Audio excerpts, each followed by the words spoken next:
حرك يلا، حركني كده، ارفع الموتور كده.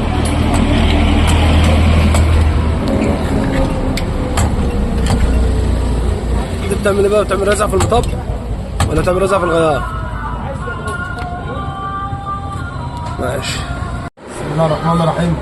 طبعا احنا اللي احنا وريناه لكم في الفيديو دلوقتي الشويه اللي انت شفتهم دول الخلاصه بتاعت الكلام بتاعهم، او الخلاصه بتاعت الحوار اللي انت شفته ده، او الرزعه ديت لما يكون عندك خبطه في الطلعه، تمام، ومش في الطلعه بقى، يعني انت مثلا بتدي الغيار الاولاني او كده وتيجي تشخط في المكنه مفيش حاجه، بعد ما بتشيل ايدك من على شخصه المكنه تلاقي في رزع عندك.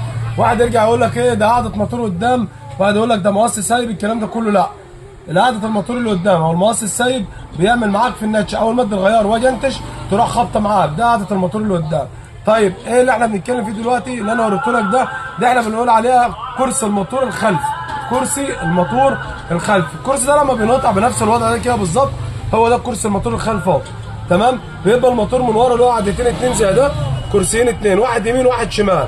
طبعا ده بيبقى مربوط من هنا في العنطره، وده مربوط في العنطره، ودي بتبقى ثابته في الشاسيه من تحت، تمام. طبعا لما بيبوظ ايه اللي بيحصل؟ بتبقى دي قطعت كده بالظبط او ثابت بنفس الوضع ده كده، فطبعا دي بتبقى رابطه في العنطره بتاعه الموتور، ودي ثابته في الشاسيه.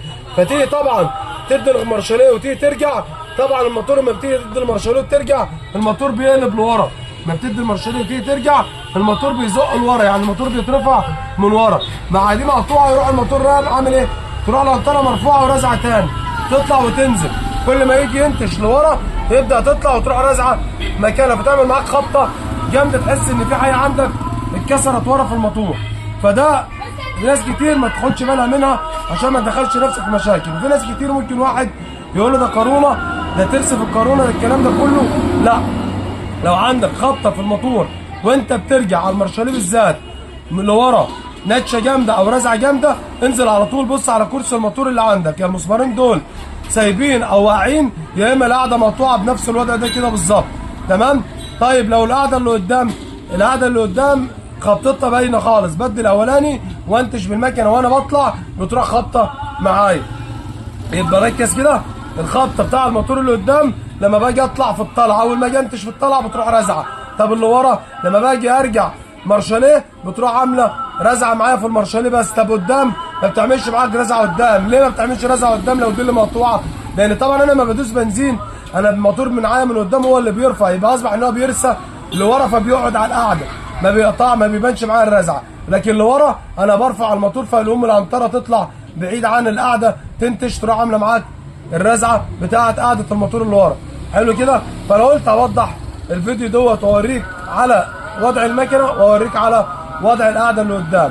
الكرسي ماهوش غالي، ب 40 او ب 45 جنيه، تركيبه 20 او 25 جنيه، بس تبقى انت فاهم الدنيا بتعمل معاك ايه عشان تبقى انت مركز. برضو عامل زي بالظبط لما تكون العنطره بتاعه الموتور الورانيه برضو يبقى عندك رزعه، اتكلم عليها الفيديو الجاي ان شاء الله. الرزعه تانيه خالص، لا كرسي موتور وامامي ولا خلفي ولا قعده موتور، بل هي عكس، حاجه مهمه جدا. بس الفيديو الجاي هنتكلم عليها عشان ما نطولش عليك، استنونا الفيديو الجاي ان شاء الله عشان تعرف الخبطه اللي جايه هتبقى من ايه.